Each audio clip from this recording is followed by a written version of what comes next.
ప్రముఖ పుణ్యక్షేత్రం అహోబిలం మఠం నూతన ముఖ్య కార్యనిర్వహణాధికారిగా కిడాంబి వేణుగోపాల్ శనివారం బాధ్యతలు స్వీకరించారు. అహోబిలం మఠం 46వ పీఠాధిపతి శ్రీ రంగనాథ యతీంద్ర మహదేవ్స్కన్ స్వామి ఆదేశాల మేరకు ఆయన పదవిని చేపట్టారు.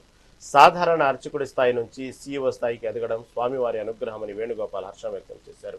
దేవస్థాన ప్రతిష్టకు భంగం కలగకుండా అంకిత భావంతో పనిచేస్తానని, క్షేత్రాభివృద్ధిలో రాజకీయ నాయకులు, అధికారులు, భక్తులు సహకరించాలని ఆయన కోరారు.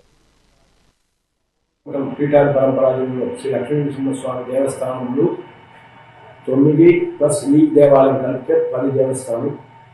మొత్తం 10 దేవస్థానంలో అహోబిల మఠం పీఠాధిపతి, వర్తమాన పీఠాధిపతి, 46 పీఠాధిపతి వారు, శ్రీమంచడవరు శ్రీ రంగనాథ యతీంద్ర మహాదేశుల వారి యొక్క నియమానుసారంగా ఈరోజు అనగా 14/3/2026 శనివారం ఏకాదశి పర్వదినం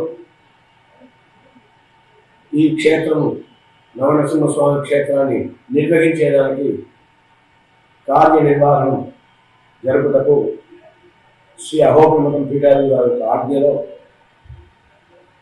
నేను కిడాంబి వేణుగోపాల్ ఆచార్య, ప్రధాన అర్చకులు మరియు ముద్రకర్త అయిన నేను పదవి బాధ్యతను ఈరోజు స్వీకరించాను.